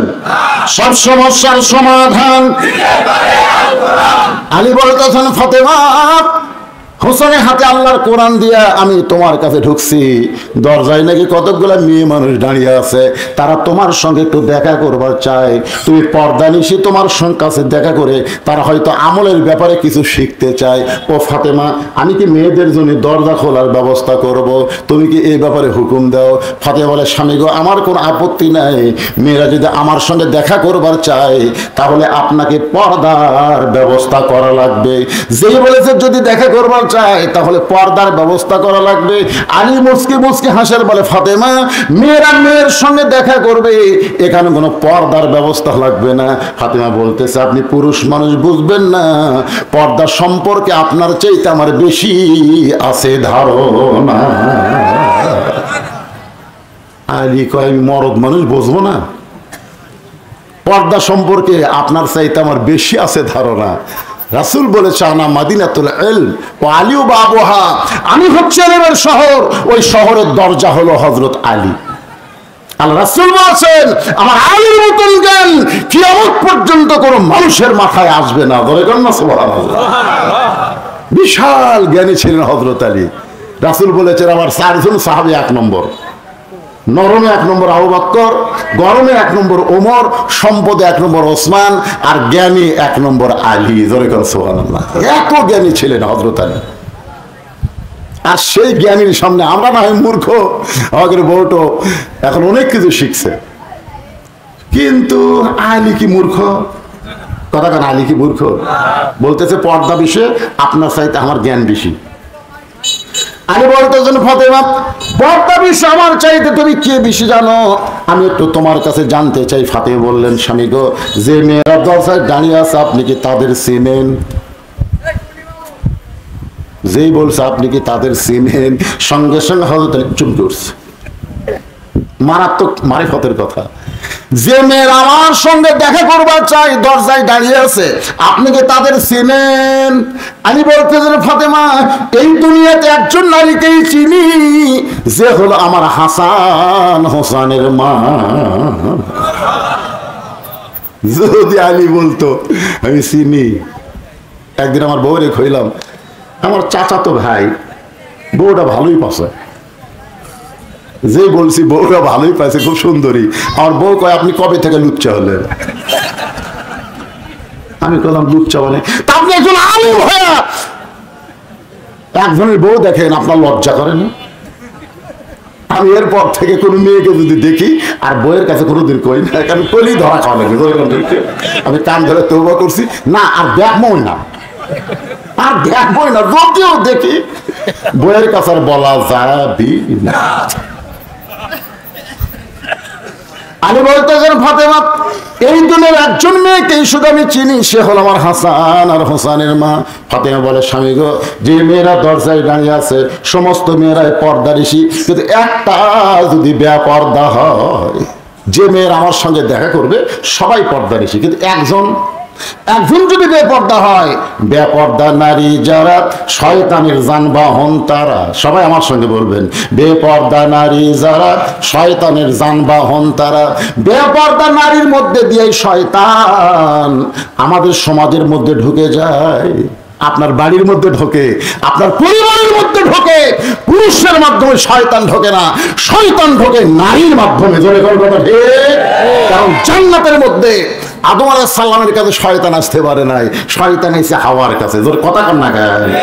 হাওয়া বেপর্দা আছে। বেপর্দা কি? ওলা তাকরাবা হাযিস শাজারা ফাতাকুনা মিনাজ জালিমিন। ওই গাছের কাছে যাইও না, গাছের দিকে তাকায়ও না, গাছের দিকে তাকালে পর্দার খেলাপ হবে। যেই বলছে গাছের দিকে তাকাও না, তখন থেকে হাওয়া শুরু করছে। কিন্তু গাছের কি মাল আছে রে? তাকায় দেখে স্বামী আদম একটু দূরে গেছে, ওই সুযোগে হাওয়া আস্তে আস্তে গাছের কাছে গেছে। গাছের কাছে যেই গেছে তখন ইবলিস শয়তান মতো তাও মারছে, যাক এই মদদের জন্য আমি পারিনি, আজ দে আদমক সাইজ কর মদ দিয়ে রে। আসলে আদমকে শয়তানের বাহির ক্ষমতা নেই কিছু করতে পারে, হাওয়ার মাধ্যমে আদমকে সাইজ করছে। জোরে কথা বল না কেন? হ্যাঁ, আজকে পৃথিবীর কোন পুরুষকে শয়তান ধ্বংস করতে পারবে না যদি তার বিবিরা পর্দার মধ্যে থাকে। আর বউ যদি বেপর্দা হয়ে যায়, এজন্য আমার সঙ্গে সকলে একটু বলবেন, বেপরদা নারী যারা শয়তানের যানবাহন তারা। ফাতিহা বলে, স্বামী গো, যে মেয়েরা দরজায় দাঁড়িয়ে আছে তাদের মধ্যে একটা যদি বেপরদা নারী থাকে, আর ওই বেপরদা নারী এই পর্দা নিশির ভিতরে বসে যদি আমার চেহারা দেখে, যদি বাহিরে গিয়ে কোনো পরপুরুষের কাছে বলে, কারণ বেপরদা নারীর কাছে পরপুরুষ কোনো ফ্যাক্টর, কোনো ফ্যাক্টর। ওই মেয়েটা যদি বাহিরে যায় বলে, আমি গেছিলাম গো ওই পর্দা নিশিকের সাথে ফাতেমার দেখবে, ফাতেমার চোখের গুরু এইরকম, ফাতেমার বুকের চেহারা এইরকম, ফাতেমার কান এইরকম, আমি ফাতেমা সারা জীবন পর্দার মধ্যে থাকলাম, কিন্তু একটা বেপর্দা নারীর কারণে আমি বাহিরে পরপুরুষের কাছে পরিচিত হলাম। এইটা আমি কখনোই হব না। মেয়েদের সঙ্গে দেখা করতে হলো ফাতেমাকে পর্দার ভিতরে দেখা দিতে হবে। সুবহানাল্লাহ বলে, স্বামী আমি ফাতেমা আমার বাবার কথা অনুযায়ী পুরুষের 1 নম্বর হলো নামাজ, আর নারীদের 1 নম্বর হলো পর্দা। আমার বাবা যেদিন থেকে বলেছে সেদিন থেকে আমি ফাতেমা পর্দাকে এমনভাবে গ্রহণ করেছি। আসলে ফাতেমা গভীর রাত্রে পর্দার মধ্যেই দুনিয়া থেকে কিন্তু বিদায় নিছে। তোর কোন কথা ঠিক কি না? হযরত আলী গভীর রাত্রে ফাতেমাকে দাফন করেছে। দাফন করার পরে আল্লাহর কাছে কাঁদতেছে, আল্লাহ আমার ফাতেমা সারা জীবন পর্দার মধ্যে থাকলো, পর্দার মধ্যে তাকে দাফন করলাম, তার পর্দাটা তুমি তোমার দরবারে কবুল করে নাও। এ দোয়া করার পর হযরত আলী তাকায় দেখে কয়েকটা পুরাতন কবর দেখা যায়। এইমাত্র ফাতেমার কবর, এই নতুন কবর নাই, গোটা জান্নাতুল বাকি দৌড়ায় বলে ফাতেমার কবর, ফাতেমার কবর। কে যেন দূর থেকে বলে, আলী রে আমার ফাতেমা পর্দা নিশি, আমি আল্লাহ জোহরা ডিগ্রি দিয়া ফাতেমার কবরটাকে কিয়ামত পর্যন্ত পর্দা করে দিয়েছি। আজকে আমার মায়েদের জন্য বললাম, মা জান্নাতে যদি যাবার চান সবচাইতে ভালো আমল হলো পর্দা। পর্দাটা ঠিক রেখে তারপরে নামাজ পড়েন, রোজা করেন, যা ইচ্ছা করেন, কিন্তু পর্দা ঠিক থাকা লাগবে। যেরকম কথা ঠিক কিনা? আর মরদ মানুষকে আমি বলবো, যা করেন করেন, সুদ খাবেন না, ঘুষ খাবেন না, চুরি করবেন করেন, 1 নম্বর নামাজ ঠিক থাকা লাগবে। যেরকম কথা কান নাই, কথা কান নাই। নামাজ ধরার পরে যদি ঘুষ খান, খান খান, পারবেন না ভাই। কারণ আল্লাহর কোরআন কি মিথ্যা? একমাত্র নামাজই পারে। আল্লাহ কয় নামাজের জোরে ফায়েশাকা যাবে দূরে, পাক কোরআনের আছে ঘোষণা। এখন আকাম কুকাম নামাজ রোজা একসঙ্গে বা দিয়া বোঝা, জাহান্নামে দিয়াছ রওয়ানা। আর যখন আল্লাহর নামাজ ধরতে পারলা না, আপনারা বলেন তো আল্লাহর নামাজ পড়া আর নামাজ ধরা এই দুইটার মধ্যে তফাৎ কি? নামাজ পড়া আর ধরা বোঝেন না? বাপ নামাজ পড়ে, বেটা নামাজ পড়ে না, এটা হলো নামাজ পড়া। আর নামাজ ধরা হলো বাপও পড়ে বেটাও পড়ে, এটা হলো নামাজ ধরা। এই জন্যে কোরআনের শাসন যখন বাংলাদেশে চালু হবে, তখন যিনি আপনাদের এমপি হবেন, এমপির মাধ্যমে প্রধানমন্ত্রী হবেন, চেয়ার পাওয়ার আগেই তার 1 নম্বর দায়িত্ব হলো আকামুস সালাত, নামাজ কায়েম করো। যখন ঠিক কথা বলেন না কেন? আমাদের ওয়াজ দিয়া তো নামাজ কায়েম হবে না। 2-1টা মানুষ নামাজ পড়বি কিন্তু ধরবি না। আপনারা কি চান যে আগামীতে আমাদের বাংলাদেশে নামাজ কায়েমের বিলটা সংসদে উত্থাপন হোক? এটাকে আপনারা চান? কারা কারা চান? আল্লাহকে তো হাত দেখেন তো দেখি।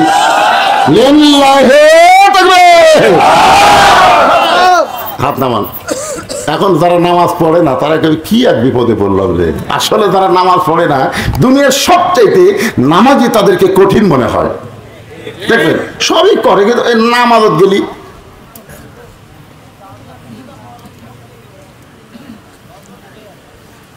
কি কয় বাদাম?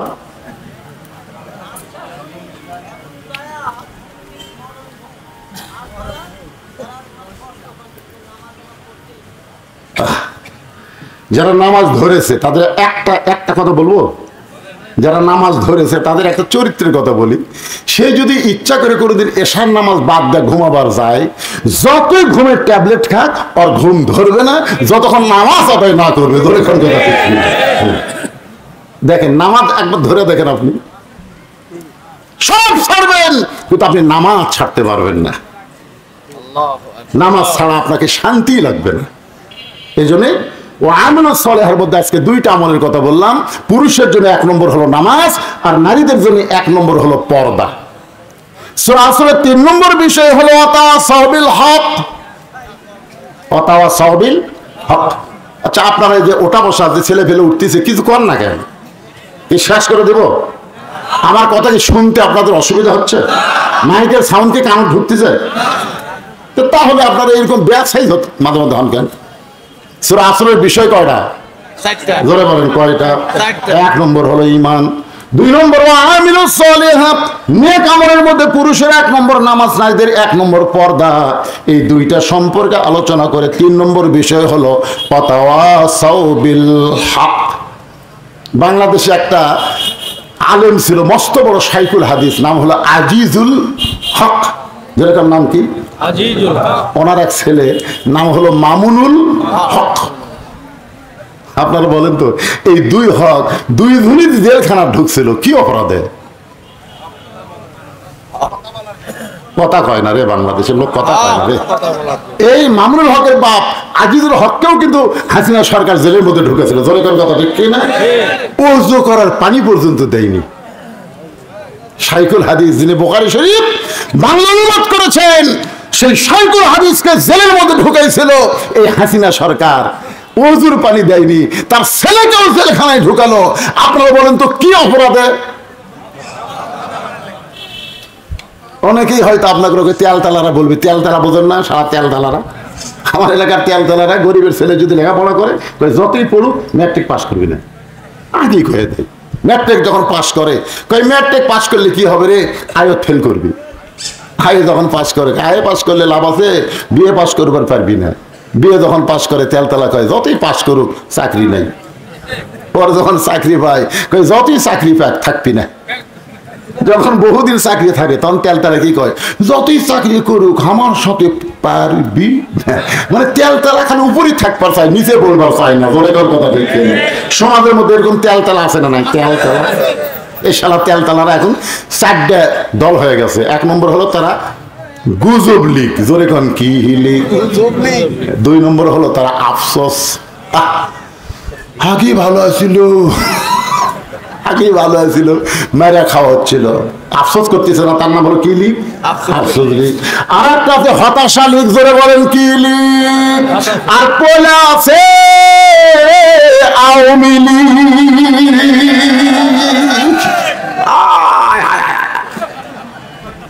এই 3টা কিন্তু আমাদের মধ্যে আছে, গল্প করলে বোঝা যায়।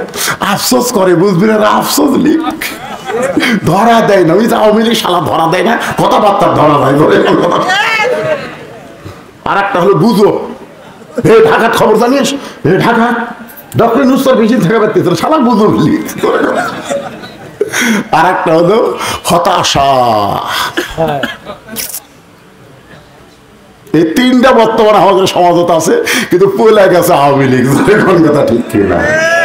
কখন এরা কোন স্রোতে আমাদের কাছে আসবে আল্লাহ ভালো জানে। তবে শুনে নেন, নূহ থেকে শুরু করে ফেরাউন থেকে শুরু করে আজ পর্যন্ত যত স্বৈরাচারী পালাইছে তারা আর কোনোদিন ফিরে আসতে পারেনি।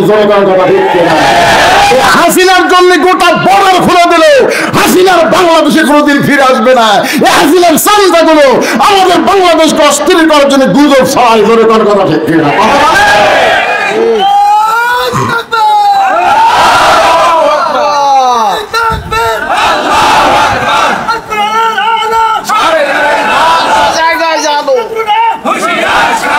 আল কোরআনের আলো। এটা ভুলে গেছেন?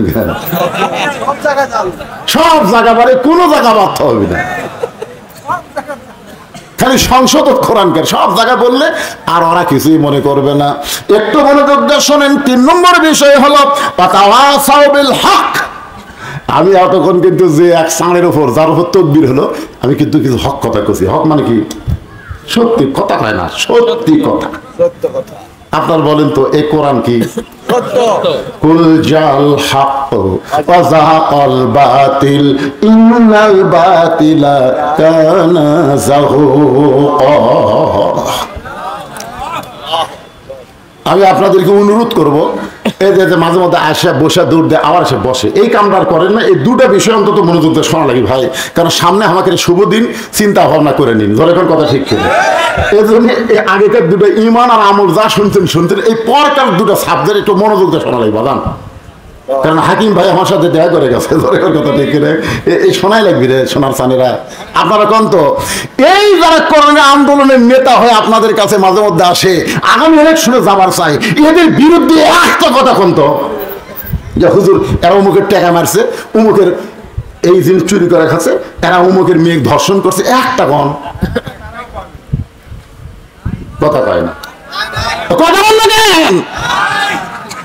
আল্লাহর কোরআনের দল যারা করে তারা যদি কোনো অন্যায় করে, বর্তমান জামাত ইসলামের আমির একজন জ্যান্ত আল্লাহর ওলি, এরকম কথা ঠিক করে। হ্যাঁ, আপনি ইয়ার কি করতেছেন, ফাউল আউল ফাউল লোককে এই দলের মধ্যে কোনো জায়গা হবে না। তুমি সাপোর্ট করবার পারো কিন্তু নেতা হবার পারবা না।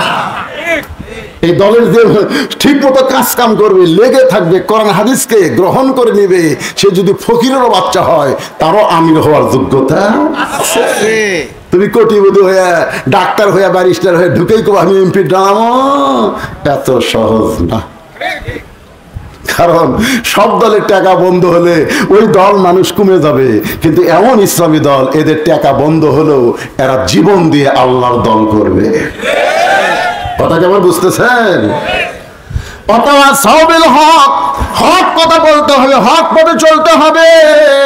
হকের পথে চলতে গিয়ে নানা রকম বিপদ আপদ মুসিবত আসতে পারে। আল্লাহ কোরআনে বলেছেন ওয়ালা নাবলুওয়ান্নাকুম বিশাইয়্যিন মিনাল খাউফি ওয়াল জুই ওয়া নাকসিম মিনাল আমওয়ালি ওয়াল আনফুসি ওয়াস সামারাতি ওয়া বাশশিরিস সাবিরিন।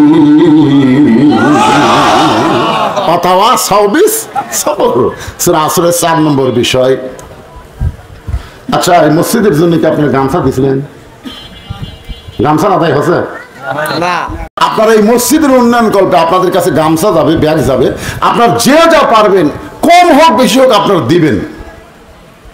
দান বাক্স যখন আপনাদের সামনে দিয়ে যায়, মসজিদে দেয় না? আপনাকে এলাকার মসজিদে দান বাক্স আছে না? নাই। অনেক লোক কিন্তু দেখবেন যে দান বাক্স কাছের দিকে আসতেছে, উনি তখন পকেটের হিসাব করতেছে। ৫০০ টাকার একটা লোট আছে, ২০০ টাকার একটা লোট আছে, ১০০ টাকার একটা লোট আছে, ১০ টাকা নাই, ১০ টাকা পকেটের হিসাব কিন্তু করছে, হিসাব করছে। কি হিসাব করলো? ১০ টাকা নাই, যে বাক্স আছে এত জোরে মারছে, ২ জন পার হয়ে গেছে। ওই ২ জন খুশি হয়ে বলতেছে যাক আল্লাহ তোকে রহম করলো রে। তখন আপনার শোনেন, এই ২ কান্দের ২ ফেরেশতা আল্লাহ বলতেছে আল্লাহ ওর পকেট ভরা টাকা থুয়ে ওই দান বাক্স ঠেলা মারলো, এর রেজাল্ট কি? আল্লাহ বলতেছে এর রেজাল্ট হলো ওই দান বাক্স ঠেলা মারেনি, ওর জীবন থেকে, ভাগ্য থেকে ওই জান্নাত ঠেলা মারছে। যখন কি ঠেলা মারছে? আপনাদের কাছে যখন গামছা যাবে, কারা কারা ঠেলা মারবেন হাত তুলেন তো দেখি। তার মানে একজনও ঠেলা মারার লোক নাই, সবাই কম বেশি দান করবেন। আপনি মাহফিল থেকে যেন উঠতে না পারেন, শয়তান যেন তুলবার না পারে। এই মুহূর্তে যারা উঠতেছেন, আপনার নিজে উঠতেছেন না, শয়তান আপনাকে বলতে ওয়াজ শোনা ফজরের নামাজ বাদ দিব নাকি? দেখেন এই মুহূর্তে শয়তান এমন একটা বুদ্ধি দিবে আপনাকে, তাহলে ওয়াজ শুনলে হবে, নামাজ পড়া লাগবে না? ভালো একটা বুদ্ধি দিয়ে দান থেকে আপনাকে মাহরুম করবে। আপনি জানেন আর সখী হাবিবুল্লাহ নামাজ পড়ে তো আল্লাহর বন্ধু হবে বলা হয় নাই, রোজা করে আল্লাহর বন্ধু হবে বলা হয় নাই, তো দানকারীকে রাসূল বলেছেন সে আল্লাহর দোস্ত হয়ে যায়। বলেন সুবহানাল্লাহ। আল বাখিলু লা ইয়াদখুলুল জান্নাহ, যারা বকিল হয় তারা জান্নাত পায় না। যুব সমাজের জন্য আমার ওয়াজ হলো আযান, পুরুষের ১ নম্বর নেক আমল কি? ভুলে গেলে হবে না রে, ভুলে গেলে হবে না। এত দিক দিয়ে আজকে আমি আপনাদের বুঝালাম, তারপরেও যদি কথা বলতে দেরি করেন, কি পড়বেন না? ফজর নামাজ থেকে শুরু করবেন না?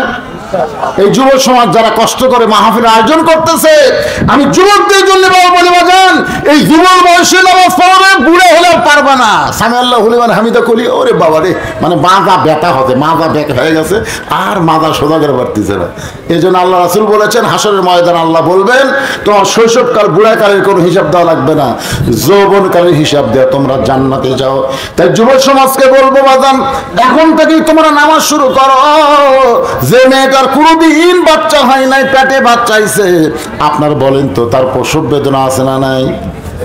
ধরে কান মায়ের পায়ের তলে মায়ের পায়ের তলে সন্তানের কি? আচ্ছা, বাপের পায়ের তলে সন্তানের জান্নাত আছে? নাই। পুরুষ মানুষের পায়ের তলে জান্নাত নাই। আগেকার বক্তারা একটু বেশি খেদমত পাওয়ার জন্য একটা ভুয়া হাদিস বলতেছিল যে স্বামীর পায়ের তলে স্ত্রীর জান্নাত। এটা কিন্তু ভুয়া কথা। স্বামীর পায়ের তলে স্ত্রীর জান্নাত, এটা কি কথা? যেরকম কি কথা? আসল কথা হলো কোন পুরুষের পায়ের তলে জান্নাত নাই। জান্নাত হলো নারী, আর সেই নারী যদি মা হয়।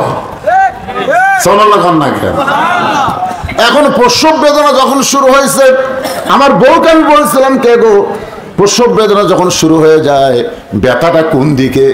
আমি মনে করছি নিজদা বাচ্চা হয়তো ওই দিকে হয়তো ব্যথা হয়। আমার বউ বলে, স্বামী গো, আপনি পুরুষ মানুষের নারীর ব্যথা শুনে কি করবেন? বলে বক্তা মানুষ হয়তো ওয়াজে বলা লাগতে পারে। আমার বউ কয়ে, যখন ব্যথা শুরু হয়ে যায়, ব্যথাটা কলিজা থেকে শুরু হয়, এমন ব্যথা শুরু হয়, মেয়েটা অধৈর্য হয়ে কখনো বলে আমি গলার দড়ি দিব, আমি বিষ খাবো, এই কষ্ট আর আমি সহ্য করতে পারবো না। এখনো বাচ্চা হয়নি, নতুন মা হবে, কষ্ট সহ্য করবার না পাইরা চিৎকার করে বলে আমি গলায় দড়ি দিব, বিষ খাবো। দাদি নানি দৌড়ে এসে ঘরের মধ্যে ধাক্কা দিয়ে তোলে, কেন বিষ খাবি, কেন গলার দড়ি ধরবি? সবর, ধৈর্য ধর, ধৈর্য ধর, ধৈর্য ধর। মায়ের পায়ের তলে সন্তানের জান্নাত। যদি সন্তান মায়ের পায়ের তলে জান্নাত পায়, এত বড় নিয়ামত আল্লাহ মাকে দান করেছে। মা হতে হবে, বিষ খেলে চলবে না, গলার দড়ি দিলে চলবে না, মা হওয়া লাগবে। ধৈর্য ধর, সবর, ধৈর্য ধর। নানি আর দাদি যখন ধৈর্যের উপদেশ দেয়, এক সময় আর পারে না, চিৎকার করে, তখন মেয়েটাকে শোয়া দিয়া নরম পানির মধ্যে কাপড় ভিজায়, ওইটা কপালের উপরে দিয়া কয় ধৈর্য ধর, দাঁতের উপর দাঁত দে, দাঁতের উপর দাঁত দেয়, ইন্নাল্লাহা মা'আস সাবিরিন। কানে কানে কোরআনের আয়াত শুনাই। কানতে কানতে এক সময় দাঁতের উপর দাঁত দেয়, এদিকে ধারিমা বাচ্চা টেনে বের করতেছে। এক সময় মা বেহুশ হয়ে যায়, মায়ের পায়ের তলে সন্তানের জান্নাত পাওয়ার আশায়। মা যখন বেহুশ হয়ে গেছে, এমন সময় সন্তান মা মা ম্যা ম্যা বলে কাঁদতেছে। সন্তানকে গোসল করায়া ওই সন্তান যখন মায়ের বুকের উপরে দেয়, সন্তানের পরশে মা বেহুশ থেকে হুঁশ ফিরে পায়। হুঁশ পাওয়ার পরে মা বুঝতে পারে আমার বুকের উপরে এত রহমত, এত শান্তি কোত্থেকে। তাকায় দেখে পূর্ণিমার চাঁদের মতো ফুটফুট একটা বাচ্চা তার বুকে, পেটের বাচ্চা পেট থেকে বের করে বুকে রাখছে। মা আস্তে করে জিহ্বা বের করে ওই বাচ্চারে যখন চুমা খাবার চাই, দাদি নানি তিরস্কার করে বলে লাত্তি মার, বুকের উপর থেকে ফেলায় দে, এর জন্য তুই গলার দড়ি দিবার চাইছিস, এর জন্য বিষ খাবার চাইছিস, এর চুমা খাস না। মা কান্দের বলে, দাদি রে, কষ্টের পরে এমন শান্তি, কষ্টের পরে এমন শান্তি আমি বুঝতে পারি নাই দাদি। এমন শান্তি পায় আমার প্রসব বেদনার কষ্টের কথা আমার মনে নাই। আজকে আল্লাহর কোরআনকে যদি বাংলাদেশে বিজয় রূপে দেখতে চাই, বাগান্দ কোরআন বিজয় সাধারণ কোনো বিষয় না। কোরআনের পাখি আল্লামা সাঈদ হুজুরকে জেলের মধ্যে হত্যা করা হয়েছে, ইসলামী আন্দোলনের কর্মীদেরকে, নেতাদেরকে ফাঁসির মঞ্চে নিয়ে যাওয়া হয়েছে, অনেকের গুম করা হয়েছে, অনেকের হত্যা করা হয়েছে। শেষ পর্যন্ত 5ই আগস্ট 2000 ছাত্র জনতার জীবনের বিনিময়ে, রক্তের বিনিময়ে আমরা আবার স্বাধীনতা দেশ বাংলাদেশ পাইলাম। এই বাংলাদেশের স্বাধীনতা যদি আমরা ভোগ করতে চাই, মানুষের তৈরি আইন দিয়ে ভোগ করা সম্ভব না, আমাদের আল্লাহর কোরআনের আইন লাগবে। জোরে বলেন কথা ঠিক না? প্রসব বেদনার কষ্ট আমাদের হয়ে গেছে, প্রসব বেদনার কষ্ট হাসিনা আমাদের দিয়ে দিছে। ধরে কোন কথা ঠিক কিনা?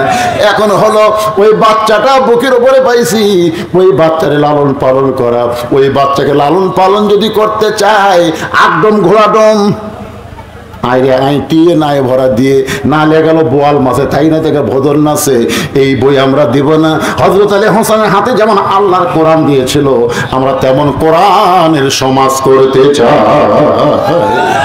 আল্লাহ যেন আমাদের তৌফিক দেয়। জোরে বলেন আল্লাহুম্মা আমিন। ইস্তিগফার পড়ে আস্তাগফিরুল্লাহ আল্লাযী লা ইলাহা ইল্লা হুয়াল হাইয়ুল কাইয়্যুম ওয়া তুবু ইলাইহি। রেখা একজন মা রেখা 1000 টাকা দান করেছে। আল্লাহ মা রেখার দানকে আল্লাহ আপনি কবুল করেন। যে নিয়তে দান করেছে আল্লাহ নেক নিয়ত থেকে আশা কবুল করে। আল্লাহুম্মা আমিন। সকলে হাত তুলে আল্লাহুম্মা আমিন। আল্লাহুম্মা আনতাস সালাম ওয়া মিনকাস সালাম তাবারাকতা ইয়া যাল জালালি ওয়াল ইকরাম। আল্লাহ তোমার পাগল বান্দারা আরবের বাড়ি ঘুমকে বাদ দিয়া কোরআন হাদিসের মহব্বত কলিজার মধ্যে নিয়া এই জান্নাতের বাগানে বসে বসে কোরআন হাদিসের আলোচনা শোনার শেষে আমি গুনাহগারের সঙ্গে রহমতের দরজায় ফকির হয়ে দোকানা হাত তুলেছি। আল্লাহ মেহেরবানি করে আজকের মাহফিল আমাদের সকলের হেদায়েতের জন্য, নাজাতের জন্য, জান্নাতের জন্য কবুল করো। এই মাহফিলের শুরু থেকে শেষ পর্যন্ত যতটুকু আলোচনা হয়েছে আল্লাহ এর মধ্যে যদি ত্রুটি হয়, ভুল হয়, মাফ করে দিও। এর জাখা দিয়ে মঞ্জুর করো। সোনার মদিনায় নবী পাকের রওজা মুবারকে আল্লাহ তুমি কবুল করো। तमाम আম্বিয়ায়ে কেরাম, আসহাবে কেরাম, তাবিঈনে কেরাম, তাবিঈনে কেরাম, तमाम পৃথিবীর মাটির নিচে যত মুমিন মুমিনা আছে আল্লাহ সকলের আরওয়াহ ও হাদিয়া কবুল করো। আমরা যারা হাত তুলেছি আমাদের মধ্যে জনম দুঃখনী মা যাদের খবরে চলে গেছে, ছোট্ট একটা শব্দ হলো মা, এ নামের মধ্যে কি মধু, যাদের মা নাই তারা বুঝতেছে। এই দরদের মা যাদের কবরে গেছে আল্লাহ মেহেরবানি করে মায়ের কবরকে জান্নাতের টুকরা বানায় দাও। বাবার বাড়ি ঘর সহায় সম্পত্তি সবই আছে, আমাদের ইতিম করে থিয়া যে বাবা অন্ধকার কবরে চলে গেছে, মেহেরবানি করে বাবার কবরকে জান্নাতের টুকরা বানাও। আমাদের দাদা দাদি, নানা নানা, আত্মীয় স্বজন, শ্বশুর শাশুড়ি যাদের কবরে গেছে আল্লাহ কবরবাসীদের মাফ করে দাও। আল্লাহ যেই যুব সমাজ কষ্ট করে মেহনত করে তোমার ঘরকে উন্নতি করার জন্য আজকের জান্নাতের বাগান লাগাইছে আল্লাহ, এই যুবকদেরকে আমরা খাস করে দোয়া করবো আল্লাহ তাদেরকে 5 ওয়াক্ত নামাজি কবুল করে নাও। পর্দার অন্তরে আমার যে সমস্ত মা বোনেরা শুনেছে আল্লাহ আবেদা সালিয়া পর্দানশী ফাতেমার চরিত্র দান করে দেন আল্লাহ। আমাদের মধ্যে আমরা যারা অসুস্থ আছি আল্লাহ সুস্থতার নিয়ামত দান করো আল্লাহ। কোরআনের বাংলাদেশ হিসেবে কবুল করো আল্লাহ। আগামীতে এই বাংলাদেশে কোরআনের সমাজ চলবে, এই দৃশ্য আমাদেরকে দেখার তৌফিক দিয়ে দাও আল্লাহ। আসমানে বেলা আসমানে নাও, জমিনের বেলা জমিনে ডাবায় দাও আল্লাহ। খাস করে এই ভবানীপুর পাবনা পাড়াকে আল্লাহ তুমি কবুল করে নাও আল্লাহ। তোমার ঘরে নগদে কি শাওন আর সাইদুল কি মারা গেছে, আচ্ছা আচ্ছা, শাওন আর সাইদুল দোয়া চেয়েছে আল্লাহ, তাদের জন্য দোয়াকে কবুল করে নাও। মাওলানা যারা কষ্ট করে মেহনত করে এত সুন্দর আয়োজন করেছে তোমার মসজিদের উন্নয়ন কল্পে, নগদে বাকিতে যারা দান করেছে সকলের দানগুলোকে জান্নাতের বিনিময়ে কবুল করে নাও আল্লাহ। মায়েদের মধ্য থেকে দান করা হয়েছে, বাবাদের মধ্য থেকেও দান করেছে, যুবকেরাও দান করেছে আল্লাহ। কে কোন নিয়তে দান করেছে সকলের নেক নিয়ত নেক আশাকে আল্লাহ তুমি কবুল করে নাও। আজকের মাহফিলের সম্মানিত অতিথিদের কবুল করো। আজকের মাহফিলের সভাপতি সহসভাপতিকে আল্লাহ তুমি কবুল করো। মসজিদ কমিটির সভাপতি, সেক্রেটারি, কেশিয়ার সদস্য, ইমাম, মুয়াজ্জিন, মুসল্লি এবং খতিবকে আল্লাহ তুমি কবুল করে নাও আল্লাহ। সমস্ত আলেমান আমাদের কবুল করো। আমি গুনাহগার বলে দোয়া ফেরে দিও না আল্লাহ। এতগুলো মানুষের মধ্যে যার দুইখানা পছন্দ হয় সে দুই হাতের উসিলায় গোটা মাহফিলকে কবুল করো। মৃত্যুর সময় আমাদের জবানে জারি করে দিও লা ইলাহা ইল্লাল্লাহু মুহাম্মাদুর রাসূলুল্লাহ সাল্লাল্লাহু আলাইহি ওয়াসাল্লাম। আসসালামু আলাইকুম।